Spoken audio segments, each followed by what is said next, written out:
ओम सहनावतु मंत्र बोलेंगे। आंखें बंद करेंगे, कमर गर्दन सीधी रखेंगे, एकदम जैसे योगी रहते हैं ऐसे ही आपको हमेशा रखना है। इनहेल करेंगे। ओम सहना भवतु सहनो भुनक्तु सह वीर्यं कर्वावह तेजस्विनामधीतमस्तु माँ विद्विषावह। ओम शांति शांति शांति। Relax, gently open your eyes. चलिए, तो कल के अध्याय में आपने जो एक इंट्रोडक्शन सुना भारतीय दर्शन का, बहुत ही अच्छी कह सकते हैं कि अपने पास इतनी विद्या है, इससे सुंदरता हमारे संस्कृति की नहीं हो सकती कि हमने सबको अपनाया है। सनातन की खूबसूरती ये है, सनातन की खूबसूरती ये है कि आप कुछ भी हों, कैसी भी मान्यता के हों, आप ईश्वर को मानने वाले हों, नहीं मानने वाले हों, तब भी सनातनी है, मानने वाले हों तब भी सनातनी, नहीं मानने वाले तब भी सनातनी, मंदिर जाते हो तब भी सनातनी, मंदिर नहीं जाते तब भी सनातनी, विश्वास है, श्रद्धा है तब भी सनातनी, नहीं है तब भी सनातनी। एवरेज मतलब कोई प्रॉब्लम ही नहीं है। इतना सहज, इतना चीज़ें कहीं और हो नहीं सकती।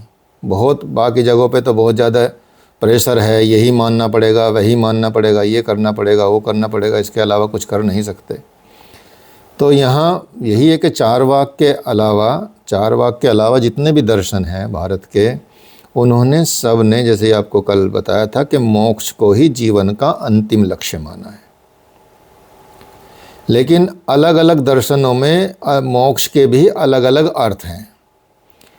ये स्वीकार तो सभी करते हैं कि मोक्ष की प्राप्ति से जीवन के दुखों का अंत हो जाता है, जीवन के दुखों का नाश हो जाता है। लेकिन कुछ दर्शनों के अनुसार मोक्ष से केवल दुखों का नाश होता है। मोक्ष से केवल दुखों का ही नाश नहीं होता है, बल्कि आनंद की भी प्राप्ति होती है।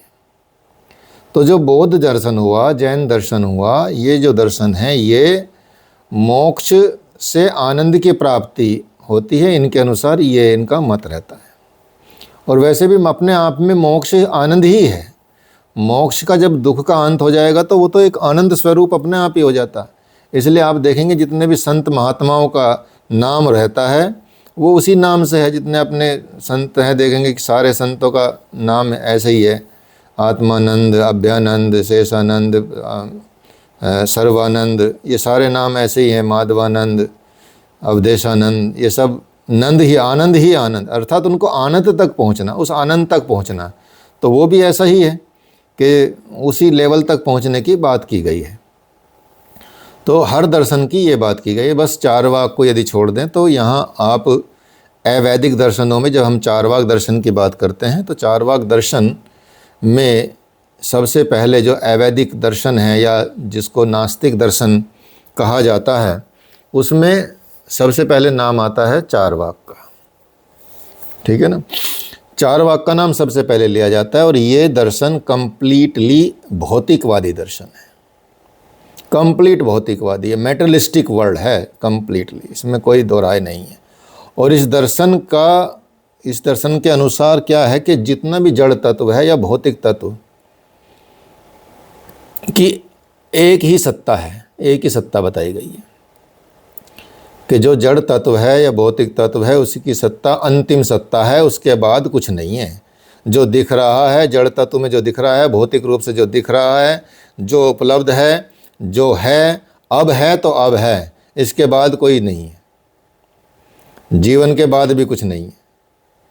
ठीक है, तो जहाँ तक हम चार वाक दर्शन की बात करें, उसकी ज्ञान की बात करें, उसकी ज्ञान मीमांसा की प्रश्न की बात करें, तो चारवाक केवल प्रत्यक्ष को ही प्रमाण मानते हैं। प्रमाण तो अलग अलग होते हैं, प्रमाण अनुमान प्रमाण होता है, उपमान प्रमाण होता है, शब्द प्रमाण होता है, आगम प्रमाण होता है। ठीक है, शब्द प्रमाणों को ही कहा जाता है प्रत्यक्ष, अनुमान, आगम। ये प्रमाण तो आप पतंजलि योग सूत्र में भी पढ़ेंगे ही। ठीक है, तो आज जो वृत्तियाँ बताई हैं उसके अलावा जो प्रमाण हैं सब मिलेंगे ही मिलेंगे आपको। ठीक है, तो ये आप देखेंगे कि चार्वाक केवल और केवल प्रत्यक्ष प्रमाण को ही मानता है, प्रत्यक्ष के अलावा किसी प्रमाण की वो सत्ता स्वीकार नहीं करता है। तो चार्वाक के अनुसार प्रत्यक्ष ही एकमात्र प्रमाण है। तो इस दर्शन में आप इस पे विशेष ध्यान रखेंगे कि चार्वाक ने सिर्फ एक ही प्रमाण माना है और वो है प्रत्यक्ष। इसके अलावा इसके अनुसार केवल जो हम इंद्रियों के द्वारा जो विश्वास योग्य है, उससे जो इंद्रियों से जो हमको ज्ञान प्राप्त हो सकता है वही सत्य है, वही होता है। बस जितना हम इंद्रियों से ज्ञान प्राप्त कर लेते हैं या इंद्रियों के द्वारा ही विश्वास योग्य ज्ञान प्राप्त करते हैं या उसी से हो सकता है, इसके अलावा नहीं हो सकता। इसलिए यहाँ पंच ज्ञानेंद्रियों से परे प्रमाण की कोई सीमा नहीं है, मतलब उसमें कोई आगे जाते नहीं है। तो ना अनुमान प्रमाण माना जाएगा।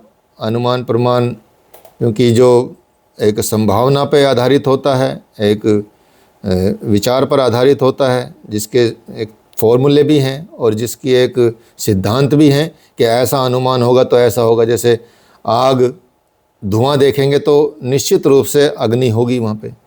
जहाँ आग है, जहाँ धुआं है वहाँ आग है, जहाँ आग है वहाँ धुआं है। तो ये सबको पता है कि भाई यहाँ धुआं कहाँ से आएगा, जहाँ आग लगेगी। तो इसलिए जब कभी आग लगती है, कहीं देखते हैं छत पे से कि हाँ भाई बहुत धुआं उठ रहा है, तो कहीं बोलते हैं कहीं आग लगी है भाई। ठीक है, तो ये अनुमान भी उसके भी वो प्रमाणित हो जाता है एक तरह से, लेकिन ये उसको भी नहीं मानता, क्योंकि वो बोलता कि भाई इसकी व्याप्ति प्रत्यक्ष से नहीं हो सकती, इसलिए हम इसको मानते नहीं हैं। जब आग दिख ही नहीं रही है तो आग है ही नहीं। उनका कहना ये है कि जब दिखेगी आग तो हम मानेंगे भाई आग है। इसलिए अनुमान सहित सारे शब्द प्रमाण उसके लिए अमान्य हैं। और प्रत्यक्ष से परे अर्थात इंद्रियों के अतीत कुछ है ही नहीं, इसमें कोई विषय नहीं है इसका। ना ईश्वर है, ना आत्मा है, ना मोक्ष है, ना स्वर्ग है, ना नरक है, कुछ भी किसी का भी अस्तित्व नहीं मानता ये। आजकल का संसार चारवाक ही है। चारवाक कोई ऐसे दार्शनिक नहीं थे कि चारवाक नाम के कोई संत थे या उन्होंने ये दर्शन दिया है। ये लोग ही थे, लोगों की सोच को चारवाक बोला गया है। जो लोग इस सोच के बोलते हैं कि भाई आज भी दिख जाएंगे, बोलते कहते फिरते आओ गया भाई जितना जीवन है जी लो, बस आज है फिर कल किसने देखा। सब यही तो बोलते हैं कि कल किसने देखा, आज जो कर लो भाई। चार लोग ठेके पे बैठे हुए ऐसी बात करते हैं, ठीक है, कि आज जी लो जितना करना है। संसार में जितने भी ये अभी मेट्रोपॉलिटन सिटी में सब चारवाक ही तो बने हुए हैं। Everyone is Charvak nowadays. तो ज़्यादा डिफरेंस नहीं है, थोड़ा सा ही डिफरेंस आ जाता है बस। तो इसलिए जब इसका गहरा संबंध होता है ज्ञान से, तत्व से, तो अपने आप में ये एक विषय उठ जाता है कि भाई ये हम प्रत्यक्ष रूप से जो दिख रहा है उसी को हम मानेंगे और जो अप्रत्यक्ष है उसको नहीं मानेंगे। अर्थात जो हमारी इंद्रियां स्वीकार नहीं कर सकती या जो इंद्रियों से परे है वो हम क्यों माने, जो हम देख नहीं सकते। क्योंकि चारवाक प्रत्यय को ही या प्रत्यक्ष को ही प्रमाण मानता है, इसलिए जिन विषयों का प्रत्यक्षीकरण नहीं हो सकता, जैसे किन किन विषयों का प्रत्यक्षीकरण नहीं हो सकता, ईश्वर का प्रत्यक्षीकरण नहीं हो सकता, आत्मा का प्रत्यक्षीकरण नहीं हो सकता, मोक्ष का प्रत्यक्षीकरण नहीं हो सकता, परलोक का प्रत्यक्षीकरण नहीं हो सकता, स्वर्ग का दिखाएंगे कैसे प्रत्यक्षीकरण नहीं हो सकता, तो वो ऐसे अस्तित्व को मानता भी नहीं है। बहुत लोगों को आजकल ये बात बहुत भरती है कि भाई हाँ बिल्कुल सही बात है, और जब इनको नहीं मानते तो वो अगले जन्म को भी नहीं मान सकते, जबकि उसके प्रमाण तो बहुत देखे गए हैं। ये यहाँ देखने की बात है। इसलिए यहाँ पे इसके अस्तित्व को मानने की कोई आवश्यकता नहीं है। ये बोलता कि इसको मत मानो भाई। संसार का निर्माण जड़ परमाणुओं के आकस्मिक संयोग से हुआ है। जब ये आपस में मिलने लगे, घुलने लगे, इनके साथ क्रियाएं हुई, रिएक्शन हुआ, एक्शन हुआ, तो ये संसार बना। इसमें किसी का हाथ नहीं है।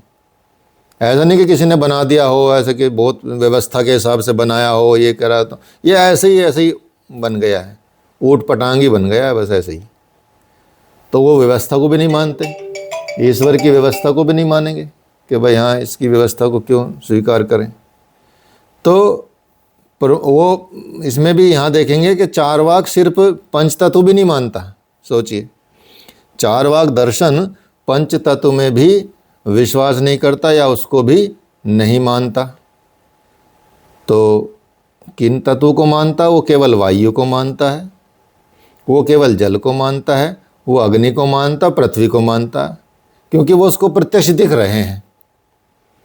वो वायु भी प्रत्यक्ष चलती हुई दिख रही है, उसको लग रही है, उसको फील हो रही है इंद्रियों के द्वारा, अर्थात इंद्रिय तो स्किन भी है ना, स्पर्श जिससे हम महसूस करते हैं, उससे वो दिख रहा है। जल दिख रहा है, स्वाद ले सकता है उसका, अग्नि का रूप देख सकता है, पृथ्वी की गंध ले सकता है, तो इन सब का वो देख सकता है। लेकिन आकाश का कैसे पता चले? आकाश उसको ऐसे नहीं दिखता, वो खाली जगह को आकाश मानता ही नहीं है, या उसको आकाश तत्व से मतलब ही नहीं है। इसलिए चारवाक क्या करता है? जो चार तत्व हैं इन्हीं चार परमाणु को ही मानता है। वायु को मानेगा, जल को मानेगा, अग्नि को मानेगा, पृथ्वी को मानेगा। तो इसलिए चारवाक आकाश के अस्तित्व को स्वीकार नहीं करते हैं। इसलिए जब वो ऐसी चीज़ों को भी स्वीकार नहीं करते तो इनके सूक्ष्म चीज़ों को भी स्वीकार नहीं कर पाएंगे। तो साथ ही जो सृष्टि के लिए वो समझते हैं कि सृष्टि के लिए किसी चेतन या सृष्टिकर्ता या ईश्वर के अस्तित्व को मानने की भी कोई आवश्यकता नहीं है। वो ये बताते हैं कि सृष्टि किसी ईश्वर ने, किसी ने शुरुआत नहीं की है, ये तो अपने आप हुई है और अपने आप ये क्रियाएं की हैं इन तत्वों ने, और इन तत्वों की क्रिया करने से ये धीरे धीरे चीज़ें बनने लगी हैं और बन के ही ऐसी आज वर्तमान में उपस्थित होती हैं। इसलिए ईश्वर नहीं है, इनकी कोई आवश्यकता भी नहीं है। तो क्योंकि बोलते हैं कि परमाणुओं का तो ऐसा ही स्वभाव है, ये तो मिलते हैं, बढ़ते हैं, बिगड़ते हैं, कुछ के साथ क्या क्रिया करते हैं, करते रहते हैं, कुछ नई चीज़ क्रिएट करते रहते हैं, उनमें से कुछ एस्टेब्लिश हो जाती हैं, कुछ आगे बढ़ने लगती हैं और एक व्यवस्था बन जाती है। जबकि आप देखेंगे इतने बड़े ब्रह्मांड को चलाना, इतने बड़े ब्रह्मांड का कुछ ना कुछ तो छोटी सी भी चीज़ का, छोटी सी भी हम संस्था चलाते हैं, उसका भी एक व्यवस्था होती है। अब इतनी बड़ी संसार को चला रही कोई शक्ति है तो उसकी तो कम से कम कैसी व्यवस्था होगी। लेकिन वो संयोग ही मानते हैं इसको सब कुछ, ठीक है। तो परमाणुओं की इसी पारस्परिक क्रिया प्रतिक्रिया के परिणाम स्वरूप जगत और जागतिक वस्तुओं की उत्पत्ति होती रहती है, वो ये मानते हैं, ठीक है। हाँ जी बताइए, क्या पूछना चाह रहे हैं? हाँ सर नमस्ते। जैसे अब चार्वाक दर्शन में तो अनुमान या मतलब प्रत्यक्ष को मतलब माना जाता है, लेकिन जैसे फिर धर्म तो उनके अनुसार उल्टा ही हो जाएगा चार्वाक के अनुसार धर्म। हाँ तो धर्म को मानते ही कहाँ है? धर्म को मानते ही कहाँ है? दर्शन जो बोलता है उच्च नैतिक मूल्यों और धर्म का कर्तव्यों का पालन करना। हाँ। यहाँ चार्वाक को मतलब कामनाओं की पूर्ति को अस्वीकार कर रहा है फिर तो। हाँ, हर चीज़ को अस्वीकार करता है। ये तो यही है कि आप चाहे मर्डर करके जी लो लेकिन बढ़िया से उसका कोई कर्म फल नहीं है, कोई वही नहीं, जब तक जियो खुशी से जियो, कर्ज लेकर घी पियो, ये तो इसका सिद्धांत है ना। तो फिर हमारे भारतीय दर्शन स्वीकार करिए तो असंगति हुई ना सर। स्वीकार तो हम सबको करते हैं ना, जैसे प्रभु है ना भगवान सबको स्वीकार करते हैं, राक्षसों को भी स्वीकार करते हैं, असुरों को भी स्वीकार करते हैं, देवों को भी स्वीकार करते हैं, और किसी भी स्थिति को सबको स्वीकार करते हैं। भगवान सब के लिए हैं, ऐसी सनातन सब के लिए है, तो हम स्वीकार करते हैं। हम विचारधारा को, हम इसलिए कट्टर नहीं है ना, हम सहिष्णु कहे जाते हैं। असहिष्णुता नहीं है हमारे अंदर, इसलिए जो सनातन है वो सहिष्णु वाला धर्म है, टॉलरेंस। जबकि कैसा प्रचार करते हैं लोग कि भाई ये तो असहिष्णु है, हिंदू असहिष्णु है, या ये हिंदू हालांकि शब्द बाद का है, ब्राह्मण धर्म है या वैदिक धर्म है या जो भी कह सकते हैं, तो लेकिन ये उसको भी इस तरह से मान के चल सकते हैं आप लोग। तो इसलिए तो बिल्कुल ही अलग है ना, इसलिए हम इसको स्वीकार करते हैं, कोई दिक्कत नहीं है भाई, पढ़ाएंगे तो इसको भी कोई बात नहीं, कम से कम सत्यता तो पता चले। जब आपके सामने बुरी चीज़ नहीं होगी तो अच्छी चीज़ का कैसे पता चलेगा? ठीक है, तो दोनों का ज्ञान होना जरूरी है, अच्छे का भी बुरे का भी। आपको पता होना चाहिए क्या अच्छा क्या बुरा क्या रहा? धन की प्राप्ति, अर्थ की प्राप्ति है। क्या चार्वाक के अनुसार मतलब परम लक्ष्य तो वही हुआ, धन की प्राप्ति, अर्थ की प्राप्ति। इसका कोई परम लक्ष्य नहीं है, इसका तो यह वर्तमान में जितना जी लो उतना बढ़िया है। इसका सिर्फ लक्ष्य है आनंद प्राप्त करना हर स्थिति में, सांसारिक भोगों में। हाँ बस भोग मैटेरियलिस्टिक है, कंप्लीटली मैटेरियलिस्टिक है। और चारवाक ऐसे इसलिए बोल रहे हैं ना, चारवाक जो दर्शन है वो किसी एक व्यक्ति का दर्शन नहीं है, ना कोई संत ने दिया है। जैसे बाकी दर्शन तो संतों ने दिए हैं, कुछ बौद्ध दिया, भगवान बुद्ध ने, जैन दिया, महावीर स्वामी ने। तो चारवाक को ज़्यादातर लोग चारवाक को सिर्फ एक दर्शन मानते हैं, न कि किसी की उत्पत्ति का कारक। जो दर्शन का मतलब जैसे जनसंख्या ज़्यादा हो गई ऐसे लोगों की, आज के टाइम पे जो दर्शन चल रहा है उसमें यही तो है अधिकांश चीज़ें। आज के लोग जितने मैटेरियलिस्टिक हैं, जितने जीवन को उस मतलब सांसारिक जीवन जी रहे हैं ना, और जितना उसमें मतलब इन्वॉल्व हैं, बस उनको अपना ही अपना दिख रहा है, किसी को पैसा ही पैसा दिख रहा है, किसी को मतलब किसी भी हद तक जा रहे हैं। सोचिए, पैसे के लिए किसी भी हद तक जा रहे हैं, पॉपुलैरिटी के लिए। झूठ ही झूठ चल रहा है। सोचो, इतना बड़ा झूठ आज तक तुमने जीवन में नहीं देखा होगा जो अब चल रहा है सोशल मीडिया पे। मतलब आप यकीन ही नहीं कर सकते क्या सच है क्या झूठ है। सोचो कितना खतरनाक, कितनी खतरनाक स्थिति है। आप YouTube देखते हैं, एआई आने के बाद तो आप सामने कुछ भी विश्वास नहीं कर सकते। बिल्कुल बिल्कुल, बहुत ही एकदम मतलब आपको ब्लाइंड कर दिया, आपका दिमाग ही ब्लाइंड कर दिया। सोचो, और यदि विश्वास कर लिया वो गलत निकल जाता है अचानक। मतलब इतनी सिचुएशन खतरनाक हो गई है। अब तो क्या, पहले से भी आप देखेंगे, सिर्फ कि आपका वीडियो देख लें तो इतना गलत थंबनेल बना देते हैं कि भाई इसमें ये चीज़ है और उसमें कुछ नहीं मिलता है ऐसा। ठीक है, किसी की मौत का खबर दिखा देंगे कि वो मौत हुई, क्वेश्चन मार्क लगा देंगे कि भाई क्यों पगलाए वो। कम से कम सत्य का पालन करो, इसलिए सत्य मिटता जा रहा है जीवन से। ये सब चारवाक ही तो हैं, ये सब चारवाक दर्शन ही है। तो आपके सामने है, प्रत्यक्ष हैं। जैसे प्रत्यक्ष की बात करते हैं ना चारवाक, तो हमारे सामने भी चारवाक लोग प्रत्यक्ष में ही हैं, उसके दर्शन को। चारवाक के अनुसार उचित कर्म क्या हुआ? हमारे भारतीय दर्शन में उचित कर्म की भी प्रावधान है, इनके अनुसार उचित कर्म क्या हुआ? यानी भोग जियो विलासता, यही सब उचित कर्म इनके। हाँ, इनके जीवन में तो वही है, उचित कर्म नहीं है इनका, सब अनुचित कर्म है उचित नहीं है, उनके अनुसार उचित है, उनके अनुसार उचित कर सकते हैं। लेकिन कारण क्या होगा, इसलिए सबसे जो 6 दर्शन, बाकी 8 दर्शन है ना, वो फिर अलग कर दिए गए हैं। चारवाक को सबसे अलग रखा गया है इसलिए।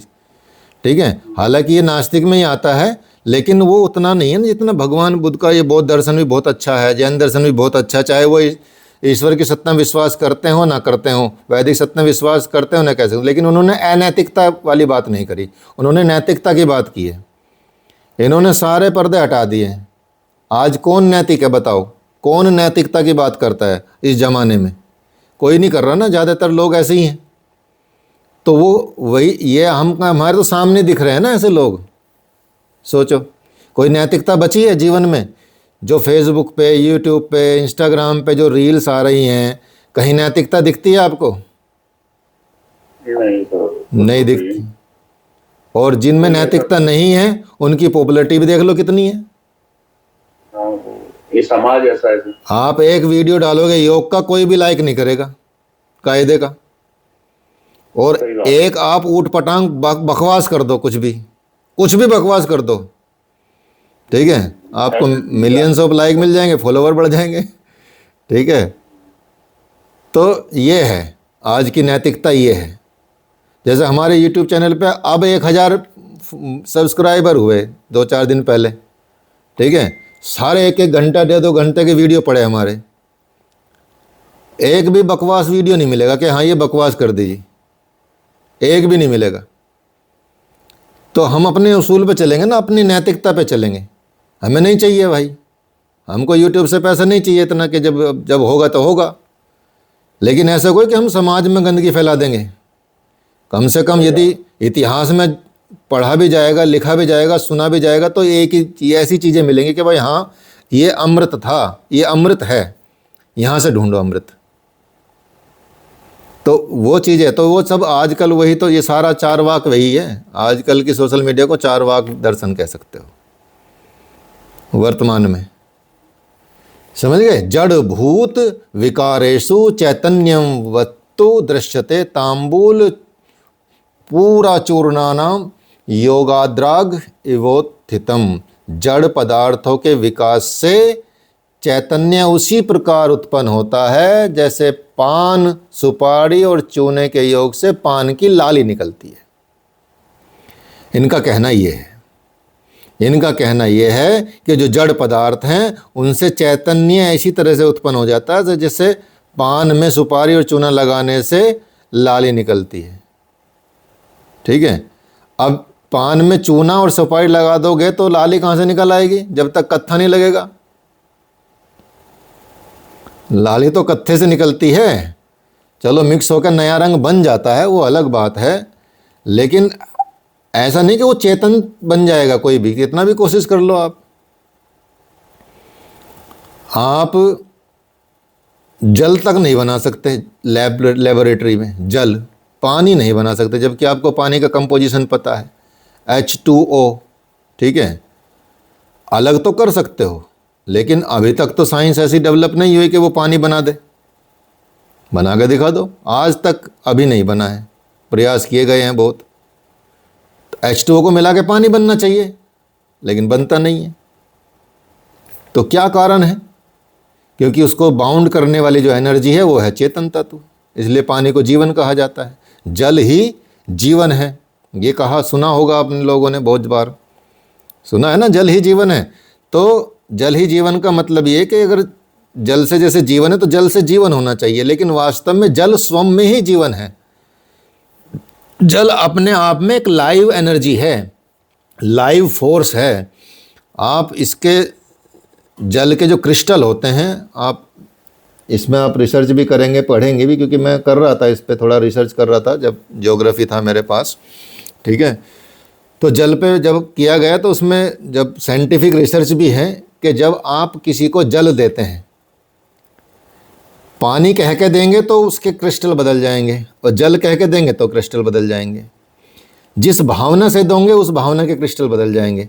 आप प्यार की भावना से दे रहे हैं, प्रेम की भावना से दे रहे हैं, श्रद्धा की भावना से दे रहे हैं, आदर की भावना से दे रहे हैं, या किसी गुस्से की भावना से दे रहे हैं, क्रोध की भावना से दे रहे हैं, ईर्ष्या की भावना से दे रहे हैं, जिस भावना से आप जल किसी को पिलाओगे उस भावना के क्रिस्टल उसमें डेवलप हो जाएंगे, और उन सब का आकार भी अलग अलग है। अब गूगल, ये रिसर्च हो चुकी है पूरा, पता नहीं जापान में भी कहीं पर, गूगल में डालोगे ना water crystal change, how water crystal change with the feeling और विद द मोशन, इमोशंस, तो you will get the answer. तो आप देखिए, तो जल कैसे बना देंगे? तो वो तो दो जड़ तत्व को मिला के कैसे, तो चेतन है। तो इसलिए ये, लेकिन ये मानते हैं, ये यही मानते हैं कि भैया जैसे जड़ तत्व मिले आपस में और नई चीज़ बन जाती है, ऐसे ही चेतन तत्व भी बन जाता है, उसमें चैतन्यता आ जाती है। तो एक ही वस्तु को अलग अलग परिस्थितियों में रखने से उसमें नए नए गुणों का आविर्भाव होता है, होता रहता है। ठीक है, जैसे गुड़ में गुड़ रख दिया जाए कुछ दिनों तक, सड़ाया जाए उसको, तो उसमें क्या आ जाएगा, मादकता आ जाएगी, असला नशा आ जाएगा, जैसे कच्ची वो बनाते हैं लोग। और लेकिन गुड़ के सड़ जाने पर वो कंप्लीटली मादक हो जाता है, मादकता वहाँ से आ जाती है। मतलब लॉजिक भी तो दिए हैं, ऐसी बात नहीं है लॉजिक नहीं दिए, इन लॉजिकों को भी समझना चाहिए, उन लॉजिकों से सीखना चाहिए। और सीखने का मतलब ये है कि उसमें से अच्छे गुण हो तो निकाल लेना चाहिए। मनुष्य का विवेक तो यही है ना, विवेकशील मनुष्य तो उसी को कहते हैं कि आप बिल्कुल अंधे बन के विश्वास न करें, लॉजिक समझें, लॉजिक देखें। ये दर्शन तो लॉजिक ही सिखाता है, हर प्रश्न का उत्तर देने की कोशिश करता है। यहाँ आपको सत्य लगेंगे बहुत सारी चीज़ें, जैसी जैसे आप आगे पढ़ेंगे उनमें और सत्यता आती जाएगी। तो इसी तरह से जड़ तत्वों का भी जो मिश्रण है, या कुछ एक विशेष देश से हो, तो किसी स्थान से हो जाए, संपर्क हो जाए, मिल जाए, तो शरीर की उत्पत्ति होती है और उस शरीर में एक नए गुण चैतन्य का भी उद्भव हो जाता है, आविर्भाव हो जाता है।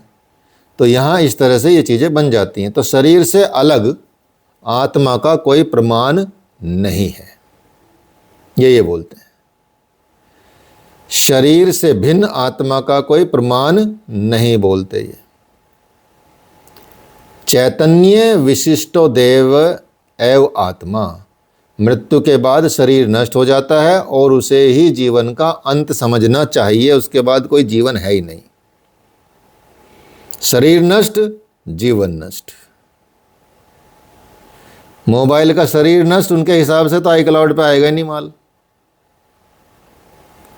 अगर मोबाइल नष्ट तो समझो सारा डेटा नष्ट, चारवाक के अनुसार। लेकिन बदल लेते हो तो तुरंत आ जाता है ना, नया आईडी पासवर्ड डालते ही। कहाँ से आता है? तुरंत आ जाता है। लोग जीवित होते हैं, कई उदाहरण हैं देखने को मिलेंगे आपको। सबसे बड़ा उदाहरण मैं आपको देता हूँ, लाइव ही, जो आप मतलब देख भी सकते हैं और आजकल मौजूद भी है। भूटान के राजा का बेटा, प्रिंस का बेटा, उसको अपना 800 साल पुराना जन्म याद आ गया। सब चीज़ उसने बता दी। 5 साल के बच्चे ने सब चीज़ बता दी कि मैं मोंक था, नालंदा विश्वविद्यालय में पढ़ता था। उसको लेके आए उसके माँ बाप, उनको लेके आए तो वो आगे आगे दौड़ के जाने लगा कि ये जगह थी, ये जगह था, यहाँ पे ये चलता था। वो सब बताने लगा एज इट इज, जैसा कि पुस्तकों में भी लिखा है। क्योंकि मोंक था इसलिए राजा के यहाँ जन्म लिया। इसलिए जो संतत्व की तरफ जाता है, जो साधना तपस्या करता है, उसका चाहे जन्म को मोक्ष न मिले, लेकिन वो जन्म राजा जैसा होगा उसका। इसलिए हमको हमेशा सत्य कर्म करते जाना चाहिए और बहुत उत्तम कर्मों की तरफ बढ़ना चाहिए, तभी हमारा ये मतलब अस्तित्व बढ़िया होगा। मतलब यदि आपको अपना अगला जीवन चाहे मोक्ष न मिले, लेकिन कम से कम ऊपर तो जाए, अधोगति में न जाए, ऊर्ध्व गति में जाए। यहाँ इसके अनुसार वहाँ खत्म, जीवन खत्म, मृत्यु तो जीवन खत्म। ऐसे ही मतलब इस्लाम मानता है, ऐसे ही क्रिश्चियनिटी मानती है। वो पुनर्जन्म में तो विश्वास करते ही नहीं है, पुनर्जन्म उनके अनुसार होता नहीं है। सोचिए, जबकि ऐसे पुनर्जन्म के एग्जाम्पल मुस्लिम कंट्रीज में भी मिले हैं और क्रिश्चियन वाले वर्ल्ड में भी मिले हैं। तो फिर वो कहाँ से आए? तो पूर्व जन्म, भविष्य जीवन, पुनर्जन्म, स्वर्ग, नरक, कर्मयोग, ये सभी विश्वास निराधार बताता है चारवाक। तो चारवाक स्थायी, अजर, अमर आत्मा के सिद्धांतों को कभी भी स्वीकार नहीं करता, उसको अस्वीकार करता है। शरीर से अलग चेतना की भी कोई सत्ता नहीं है, शरीर से अलग आत्मा की भी कोई सत्ता नहीं है, वो ये मानता है। इसलिए चेतन शरीर को ही आत्मा कहना चाहिए, ये बोल रहा है। चैतन्य विशिष्ट देह एवं आत्मा। तो इस तरह से आप देखेंगे, इस प्रकार से चारवाक ईश्वर के अस्तित्व को भी नकार देते हैं। वेदों को तो खैर नकार ही देते हैं। तो जब वेदों को नकार रहे हैं, तो हालांकि भगवान के या ईश्वर के नाम पर उन्होंने, चाहे जैन धर्म ने और बौद्ध धर्म ने स्वीकार ना किया हो, लेकिन उन्होंने अस्वीकार भी नहीं किया। उन्होंने ये नहीं कहा कि नहीं होते। भगवान बुद्ध उस पर शांत रहे, चुप रहे। हो सकता है कि वो उसका कुछ कारण रहा हो, प्राप्ति तो उन्होंने उसी तरह से की है, लेकिन वहाँ वो चुप रहे। तो चारवाक के अनुसार पृथ्वी, जल, अग्नि, वायु, ये 4 ही भौतिक पदार्थ हैं और संसार की उत्पत्ति के उपादान कारण के रूप में हैं। लेकिन इसके लिए कोई एक स्पेसिफिक कारण नहीं है और इसमें इसकी किसी सृष्टा की आवश्यकता नहीं है। उनके अनुसार ये है कि भैया आलू बैंगन सब्जी रख दो, वो अपने आप बन जाएगी कुछ दिनों बाद, किसी बनाने की आवश्यकता नहीं है। रोटी रख दो, साथ में पानी रख दो, वो बन जाएगा। उनके अनुसार ऐसा ही है। तो कहाँ तक वो ये करेंगे, लेकिन फिर भी क्योंकि दर्शन है तो इसको स्वीकार किया गया है। दर्शन है तो इसके कुछ सिद्धांतों को भी समझा गया है कि भाई हाँ, बुरी चीज़ तो देख लें या अच्छी चीज़ तो देख लें, कैसी है क्या है। मुझसे भी तो पता चलेगा क्या है। तो इसलिए ये सब अपने अपने स्वभाव के अनुसार संयुक्त होते हैं, इन्होंने ये बताया है, और अपना स्वतः ही मिश्रण हो जाता है और संसार की उत्पत्ति हो जाती है। और संसार जड़ तत्वों का ही एक आकस्मिक संयोग है। ठीक है, हाँ जी बताइए। सर जैसे प्रत्यक्षवाद को बोलते तो क्या आज के टाइम पे बोलना लॉजिकल पॉजिटिविज्म भी कह सकते हैं ना, प्रासंगिक होगा चारवाक को logical positivism. Local positivism, logical तार्किकता पर। हाँ तार्किकता पर, हाँ। तो पॉजिटिविज्म कहना उचित रहेगा ना? हाँ कह सकते हैं, लेकिन इतना उचित नहीं है इसका। एक तो प्रमोशन ही उचित नहीं है, एक इसको समर्थन ही उचित नहीं है, पहली बात। ठीक है, क्योंकि यदि हमारे पास इससे बहुत उच्च क्वालिटी के दर्शन है तो हम निम्न क्वालिटी के दर्शन पे क्यों जाएं? उसको क्यों थोड़ी एनर्जी भी दी जाए? क्योंकि पहले से ही बुरी एनर्जी है संसार में चल रही है।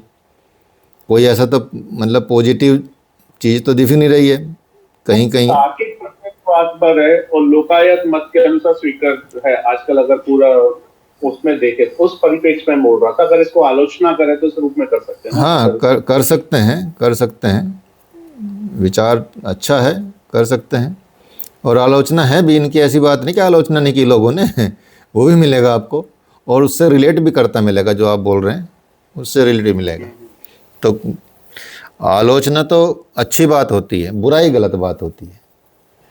आलोचना में सुधार के लिए प्रेरणा होती है, बुराई में बुराई होती है, जो नेगेटिव पॉइंट है। बुराई जो है नेगेटिव अप्रोच है, आलोचना पॉजिटिव अप्रोच है। Criticism is positive. ठीक है, और किसी के बारे में बैड बोलना, गलत बोलना, वो हमारे उसमें नहीं है, वो निंदा में आ जाता है। मतलब निंदा का मतलब ये है कि बुराई में आ जाता है, और बुराई हिंसा का प्रतीक है। इसलिए हम अहिंसा का पालन नहीं कर पाते यदि हम किसी की बुराई करते हैं, किसी की पीठ पीछे या कुछ ऐसा गलत बात बोलते हैं, तो वो हिंसक प्रवृत्ति खत्म हो, मतलब हिंसक प्रवृत्ति में आ जाता है। अहिंसा का सिद्धांत का पालन नहीं होता है। तो यहाँ आप समझ गए, क्लियर हो गया ना आपको ये जो चीज़ें चल रही हैं। बाकी मतलब इतना आसान है, हालांकि बस जो दिख रहा है वही है। जहाँ तक चारवाक के नैतिक विचारों का प्रश्न है जो आप बोल रहे हैं, तो वर्तमान काल और वर्तमान जीवन को ही वो मानने के कारण चारवाक वर्तमान जीवन में ही अधिक से अधिक, सबसे ज़्यादा क्या है, इंद्रिय सुख को प्राप्त करने का अपना जीवन का पुरुषार्थ मानता है। वो उसका सिर्फ पुरुषार्थ यही है कि भैया जितनी भी हमारी पंचेंद्रियाँ हैं इनसे जितना सुख प्राप्त कर लो तो कर लो, स्वर्ग मोक्ष ये इससे डराओ मत हमको। ठीक है, तो चारवाक के अनुसार कितने पुरुषार्थ अर्थ और काम एक ही है इनका, तो बस जीवन का पुरुषार्थ एक ही है, वो है इंद्रिय सुख। पुरुषार्थ यही है उसका। इसलिए बोलते हैं ना, यावत् जीवेत सुखम जीवेत ऋणम कृत्व घृत पीवेत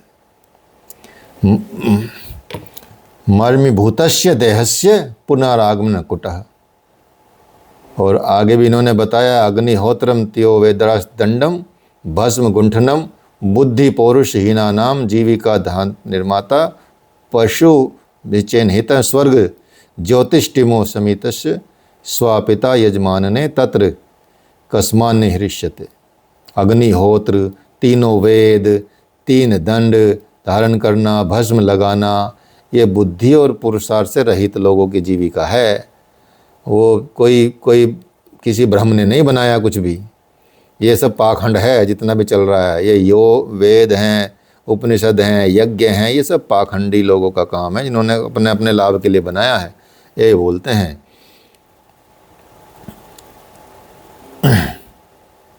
तो इनके अनुसार दुख क्या रहा हैं? हमारे दर्शन में तो दुख की, इनके अनुसार दुख क्या है? दुख होने पे तो सुख की प्राप्ति चाहते हैं। दुख यदि है तो कुछ दुख नहीं मानना भैया, जो है उसको स्वीकार कर लो, उसको ग्रहण करो। दुख इसमें सुख प्राप्त करने की बात की गई ना, प्राप्त करो, वो भी प्राप्त की बात है बाद में भी, लेकिन दुख होगा तभी तो इंद्रिय सुख लेंगे, उन्हीं से तो सुख लेंगे। हमारे तो दर्शन दुख से शुरुआत होती है। हम लोग भ्रम की जो लालसा रखते हैं दुख से, यहाँ तो कोई ऐसा बेस ही नहीं है, बस सुख की बात की है, दुख की तो बात ही नहीं। हाँ, सुख की इसलिए तो बात की कि दुख था इनको, तभी तो सुख हुआ, सुख की तरफ बढ़े संसार को देख के। तभी तो उन्होंने ये बोला कि भाई तुम दुख में मत रहो, तुमको अब सुख ही प्राप्त करना है। सामने जो है चाहे छीन के झपट के भी आप सुख प्राप्त करो, लेकिन करो। ठीक है, प्राप्त करने की तो बात तभी होगी ना जब कुछ चीज़ नहीं होगी हमारे पास। तो यही मोक्ष हो गया फिर इनका। हाँ, इनके सब मोक्ष है ही नहीं इनके हिसाब से। मोक्ष मतलब जीना है इनके हिसाब से, बस अच्छे से जी लो और कुछ भी कांड करके जी लो चाहे। तो ये बताते हैं कि भाई जो जब यज्ञ में कोई मरा हुआ पशु स्वर्ग जाएगा तो कोई अपनी यजमान अपने पिता को क्यों नहीं मार डालता। तो ऐसे ऐसे लॉजिक देके इन्होंने सबको हटाया। स्वर्ग में स्थित पितृगण यदि यहाँ दान देने से तृप्त हो जाते हैं तो महल के ऊपर कोठे पे बैठे हुए जो लोग हैं यहीं पर उन्हें क्यों नहीं दे देते। तो ये सब चीज़ें निकाल के उन्होंने ऐसी चीज़ें बताई। तो वेद के रचयिता उन्होंने बताया, वेद के रचयिता जो हैं वो भांड हैं, धूर्त हैं, ठग हैं, राक्षस हैं, तुरफरी हैं, मतलब बेकार है। पंडितों की वाणी ये समझनी चाहिए कि ये सब बेकार की चीज़ है। इसलिए ये सब ग्रहण करने से इन्होंने ये अपना अपना भांडा भरा है, उस चक्कर में मत पड़ो कोई। और यहाँ पे इन्होंने इस तरह की बात करके पूरा विरोध करके इसको ख़त्म किया है। इसलिए आप देखेंगे इसका कहाँ अस्तित्व है चारवाक का वास्तविक जीवन में, जो रियल में सेंस में बौद्ध को लोग अपना रहे हैं। ऐसा कोई कि चारवाक बने हुए घूम रहे कोई लोग। चारवाक कोई धर्म, कोई जैन तो फिर भी धर्म है, बौद्ध तो फिर भी धर्म है, वैदिक तो फिर भी धर्म है, सनातन तो फिर भी धर्म है, हिंदू तो फिर भी धर्म है। लेकिन चारवाक ऐसा कोई कि इसलिए कोई धर्म बन गया हो, क्योंकि सारी बात ही उठपटांग की है, विश्वास ही खत्म किया है, विश्वास ही नहीं है किसी चीज़ पे। आसुरी प्रवृत्ति के लोगों के में प्रचलित है। हाँ, ये तो सब आसुरी तो प्रवृत्ति के तो घूम रहे हैं आजकल भी। तभी तो बोल रहा हूँ सारा चारवाक चल रहा है वर्तमान काल में भी, आप देख लीजिए। तो ये है चारवाक दर्शन। ठीक है, पढ़ने की ज़रूरत है, लिखने की ज़रूरत हो सकती है नंबर लाने के लिए लेकिन ये पॉजिटिव है कि आपसे इससे आपके नंबर आ जाएंगे ये पॉजिटिव है यदि आपने इसको लिखा तो। ठीक है, अब है जैन दर्शन। जैन दर्शन किसने दिया है, किसका है जैन दर्शन? महावीर। महावीर से पहले कितने तीर्थंकर हुए हैं? 24 में थे शायद। हाँ, ये 24वें थे। और पहले तीर्थंकर कौन थे? ऋषभदेव। आदिनाथ हैं? आदिनाथ। हाँ, ऋषभदेव आदिनाथ।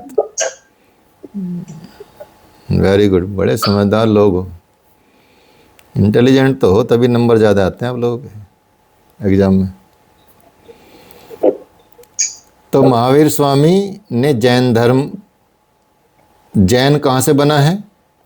जिन, जिन शब्द से बना है। जिन जो जीत लेता है इंद्रियों को, जो जीत लेता है अपने उसको अध्यात्म को, पे जीत विजय प्राप्त कर लेता है, वो जिन कहला जाता है। महावीर स्वामी भी जिन कहलाए गए। वो जिन नहीं जो बोतल से निकलता है, चिराग से निकलता है, कभी आप वो समझो।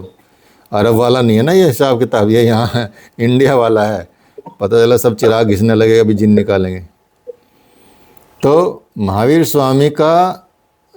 स्वामी जी ने जैन धर्म का प्रतिपादन किया है और ये भी नास्तिक दर्शनों में एक महत्वपूर्ण स्थान रखता है। जैन जो आचार संहिता है वो एक तरह से पूरा विश्व दर्शन का साहित्य जो है उसकी अमूल्य निधि है। जिसका स्पीकर ऑन है ना वो बंद कर लो। विक्रम, अलर्ट रहा करो, योग में अलर्ट रहना पड़ता है। ठीक है, बोलो तो खोलो और जब बोलो नहीं तो बंद रखो। ठीक है, तो महावीर स्वामी जी ने जैन धर्म का जैन दर्शन दिया, बहुत ही इम्पोर्टेंट दर्शन है। इसकी आचार संहिता भी बहुत अच्छी है और आदिनाथ ऋषभदेव पहले इसके प्रथम तीर्थंकर थे, बहुत प्राचीन मतलब चला आ रहा है ये सिद्धांत, ठीक है। और ये थे 24वें तीर्थंकर, इनके इस नाम से मतलब ये इनको बोला गया। जैन धर्म के वे प्रवर्तक भी कहे जा सकते हैं। तो जो आपको कैवल्य बताया ना शब्द कैवल्य, वो यहीं से आया है, जैन दर्शन से। जहाँ तक जैन दर्शन के प्रमाण की बात की जाए तो जैन दर्शन प्रत्यक्ष, अनुमान और शब्द, इन तीनों को ही प्रमाण मानता है, सत्ता स्वीकार करता है। प्रत्यक्ष अनुमान और आगम, उसमें भी आगम बताया गया है। शब्द प्रमाण को आगम कहा जाता है, ठीक है।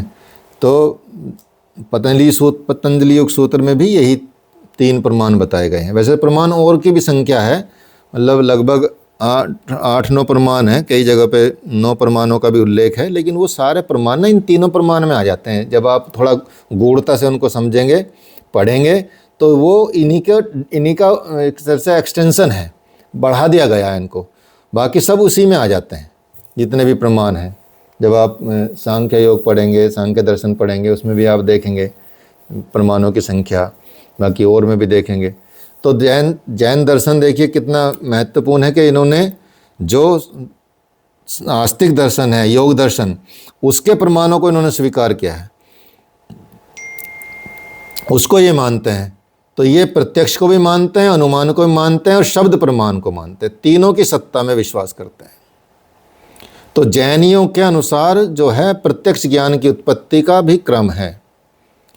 इन्होंने बताया कि सबसे पहले हमको प्रत्यक्ष ज्ञान इंद्रियों की संवेदना से होता है।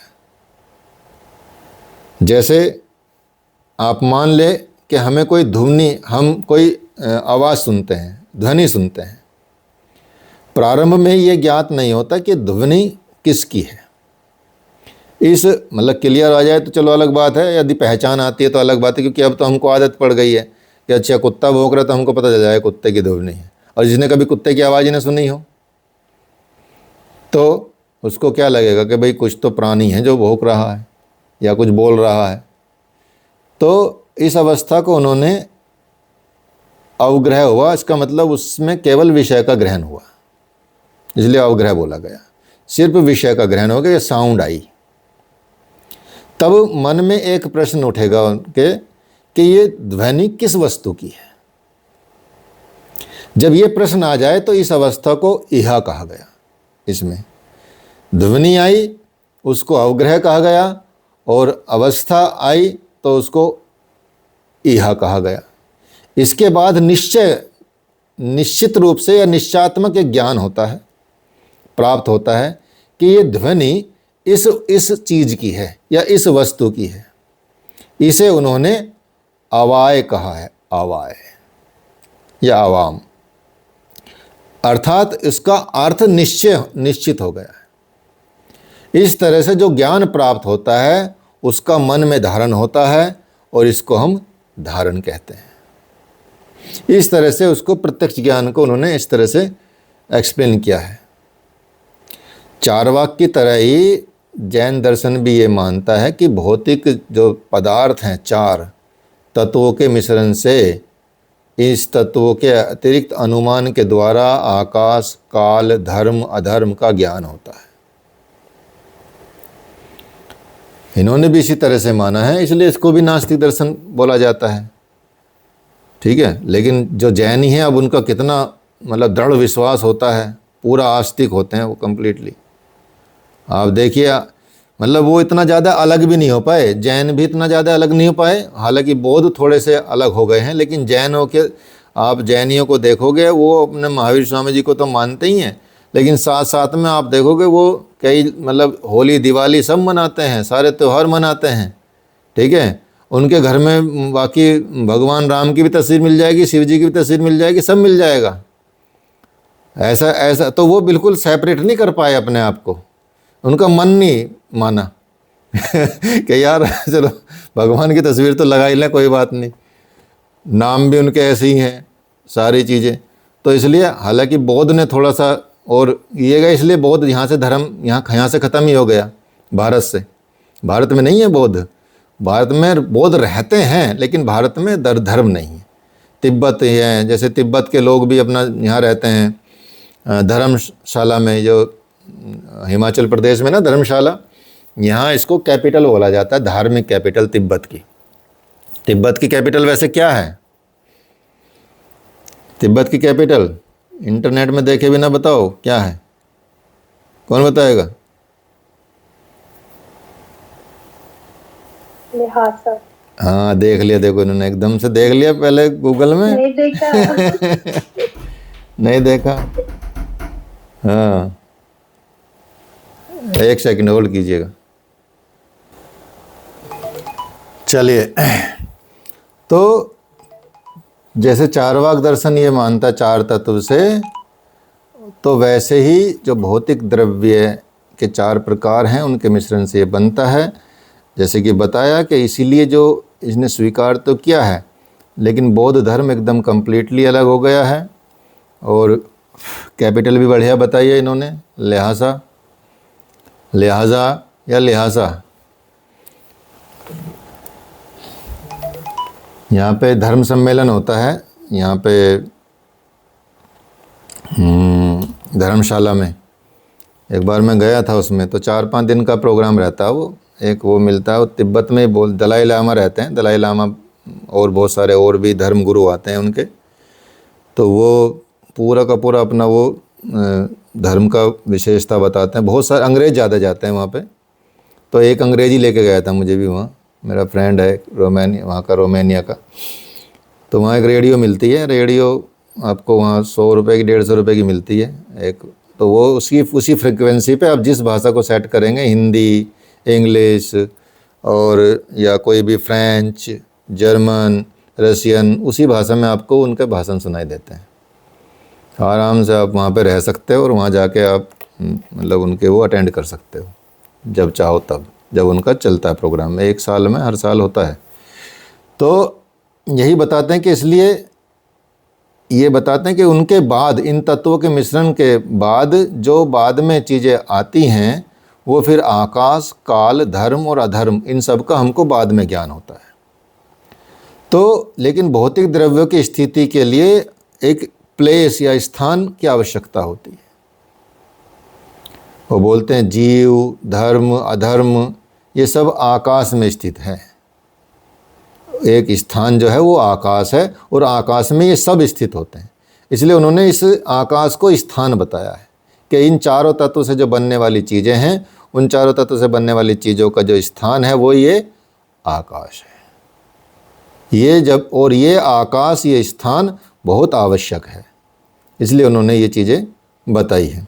और इसका, इनसे द्रव्यों का विस्तार, क्योंकि आकाश का जैसे जैसे द्रव्य बढ़ते जाते हैं तो आकाश का विस्तार भी होता जाता है, और ये स्थान ही आकाश बोला गया उन्होंने।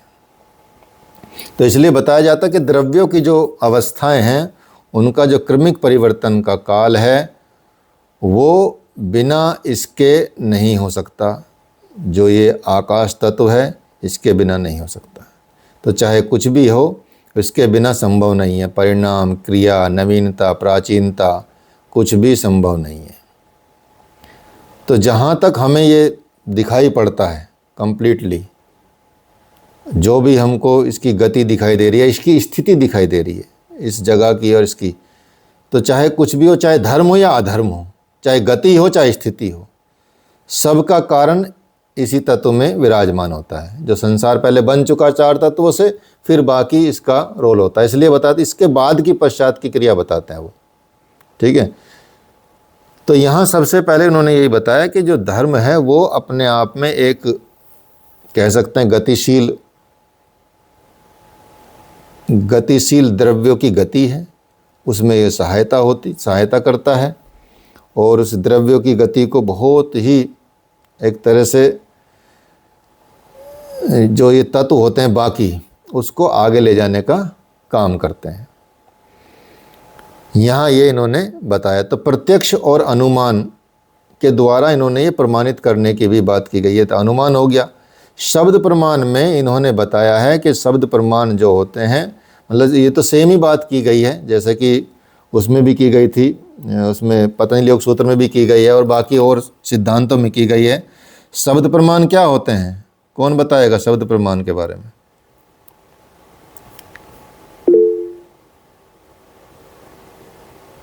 हाँ बताओ नितिन जी। श्रुति को मेरे हिसाब से बोलते हैं शब्द प्रमाण, जो हमारे ग्रंथों में शास्त्रों में लिखा है वो शब्द प्रमाण है। हाँ वो भी शब्द प्रमाण है, आगम कह सकते हैं उनको, आगम प्रमाण। शब्द प्रमाण का मतलब मान लीजिए कि जैसे उसके लिए बहुत ही विश्वसनीय व्यक्ति होना चाहिए, उसको आप्त प्रमाण नहीं बोलते। हाँ वही आप्त प्रमाण, शब्द प्रमाण वही है। आप्त काम पुरुष, जो आत्मकामी संत होते हैं, आत्मकामी ऋषि होते हैं, मतलब जो सत्य वचन करते हैं हमेशा, जिन्होंने खुद अनुभव किए हैं और उन्होंने सत्य वचन किया है, उसी का प्रमाण को शब्द प्रमाण कहा जाता है। आज भी यदि हम देखेंगे, मान ले किसी के पास ये ग्रंथ भी नहीं है, ठीक है, तो हम किसी को सत्य प्रमाणित मानेंगे कि भाई हाँ इन्होंने बोला तो ये सत्य ही होगा, इन ऋषियों ने बोला, इन संतों ने बोला। जैसे आजकल प्रेमानंद जी को शायद फॉलो करते हैं ज़्यादातर लोग, ठीक है, तो उनकी बात सुन के लोग मानते हैं बहुत ज़्यादा, ठीक है, तो उनके लिए वो शब्द प्रमाण हो गया। जितने भी शास्त्र हैं वो शब्द प्रमाण की श्रेणी में आते हैं। शब्द प्रमाण को ही आगम प्रमाण बोला जाता है। तो तीन ही प्रमाण हो गए, एक प्रत्यक्ष हो गया, एक आगम हो गया, एक अनुमान हो गया। प्रत्यक्ष, अनुमान, आगम प्रमाणानि, ये बोला जाता है। तो जैन दर्शन बताता है कि जितने भी सजीव शरीर हैं उतने ही जीव हैं। जैन के अनुसार केवल मनुष्य और पशु पक्षियों में ही जीवन नहीं है, बल्कि पेड़ पौधों में, धूल के कणों में भी जीवन पाया जाता है। सभी जीव सब प्रकार से चेतन नहीं है, कुछ अचेतन भी हैं। वनस्पतियों में तथा मिट्टी के टुकड़ों में जो जीव होता है और उनको केवल स्पर्श बोध होता है, और कुछ निम्न श्रेणी के जीव होते हैं। निम्न श्रेणी के जीवों में 2 इंद्रियां होती हैं, कुछ को 3 या 4 इंद्रियां होती हैं। मनुष्य और उच्च वर्ग के प्राणियों में 5 इंद्रियां होती हैं। और इसी इंद्रियों का कितना भी, जो भी जितनी समृद्धि होती है, जितना उनकी पावर होती है, या जितनी भी पावर क्यों न हो जाए, ये सब क्या है, शरीर के बंधन में फंसे हुए होते हैं। और शरीर के बंधन में फंसे हुए जीव का जो ज्ञान होता है वो सीमित होता है। अर्थात ये सजीव और निर्जीव में जीवन, हर जगह जीवन मानते हैं। तो हम भी तो यही बोलते हैं कि कण कण में ईश्वर विराजमान है। कण कण का तो मतलब हर कण हो गया ना, हर कण में ईश्वर विद्यमान है, ये बताया जाता है। तो इसलिए बताते हैं कि हर एक जीव में अनंत दर्शन मिल सकता है, हर एक जीव से अनंत ज्ञान प्राप्त हो सकता है, हर एक जीव से अनंत वीर्य की प्राप्ति हो सकती है, शक्ति की प्राप्ति हो सकती है, अनंत सुख पाने की शक्ति होती है। ये उसमें आपको तत्व दर्शन में जाना पड़ेगा, तात्विकता उनकी, मतलब उस तत्व को पहचानना पड़ेगा।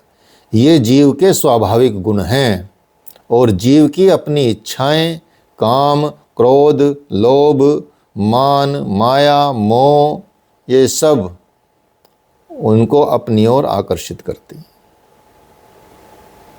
इसलिए इसका फल ये होता है कि जैसे जिस तरह दीपक या सूर्य का प्रकाश धूल के कणों से छन के आता ना, आच्छादित हो जाता है, उसी तरह से जीव का स्वरूप भी इसी तरह से उसके संपर्क में आने से, उस प्रकाश के संपर्क में आने से दिखने लगता है, और कहीं कहीं छिप भी जाता है, संपूर्णता से दिख नहीं पाता। कई बार लाइट की वजह से हमको कुछ चीज़ें दिखाई नहीं देती। ये इन्होंने बताया है। तो इन्होंने मोक्ष की बात तो ज़्यादा नहीं की गई है, लेकिन हाँ इन्होंने आगे जीवन को कह सकते हैं कि निर्वाण की बात जरूर की है, कैवल्य की प्राप्ति की बात जरूर की है, जिन होने की बात जरूर की है, ज्ञान प्राप्ति की बात जरूर की है। और इन्हीं के पालन हैं जो आप योग में अपनाते हैं। यम कौन कौन से हैं? यम बताइए, यम कौन कौन से हैं?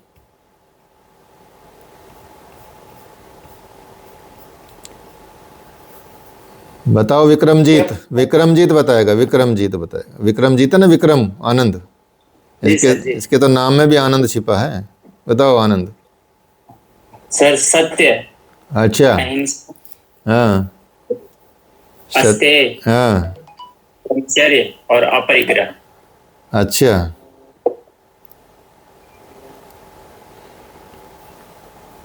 भैया इनका क्रम बताना है पहले।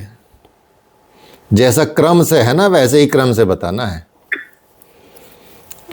ठीक है? जैसे क्रम से है पुस्तकों में। इसके लिए आपको सूत्र पढ़ना पड़ेगा पतंजलि योग सूत्र का। ज्ञान में पंचमहाभूत बोला जाता है, इसमें सर अहिंसा, सत्य, अस्तेय, ब्रह्मचर्य, अपरिग्रह आएगा। हाँ बिल्कुल, यही क्रम है। यही क्रम पूछे जाते हैं योग के एग्जाम्स में, पीएचडी में, यूजीसी नेट में। ऐसा ही क्रम लिखना, याद रखना। जैसे किताब में छपा है वैसा का वैसा ही याद रखना है। तो मोक्ष प्राप्ति के होने पर क्या स्थिति होती है? जैन दार्शनिक कहते हैं कि मोक्ष प्राप्त कर लेने पर जीव अनंत दर्शन प्राप्त करता, अनंत ज्ञान प्राप्त करता, अनंत शक्ति प्राप्त करता, मतलब कैवल्य की प्राप्ति पर अनंत आनंद की मुक्त से युक्त हो जाता है। इसलिए वो अनंत आनंद, अनंत पदार्थ, ज्ञान, दर्शन, वीर्य, सुख सब मिल चुका होता है। संसार में फिर वो बंधा नहीं रहता। तो सारे सिद्धांत यही हैं, वैदिक सिद्धांत ही हैं, इसमें कोई अलग से कुछ है नहीं। तो सारे उनके कर्म नष्ट हो जाते हैं और वो फिर बाद में यहाँ पे धरती पे लौटना नहीं पड़ता, इसलिए उसका अंत हो जाता है, मतलब वहाँ के बाद ख़त्म है। तो ये इन्होंने सिद्धांत दिया है, ठीक है? तो ये है आपका जैन दर्शन। ज़्यादा कुछ नहीं है, इसको बस थोड़ा समझ लेना है। सबको पता ही है, जैनियों के बारे में सब पता है, महावीर स्वामी जी के बारे में सब पता है, तो वो उसमें कोई चिंता वाली बात नहीं है। कल आपका बौद्ध दर्शन चलाएंगे, तो इसको एक बार रिवीजन कर लेना। ये वीडियो भी देख सकते हो। बौद्ध दर्शन ये है, लास्ट दर्शन रहेगा आपका नास्तिक, और फिर आगे बढ़ेंगे। बताइए, कोई प्रश्न हो तो पूछ सकते हैं।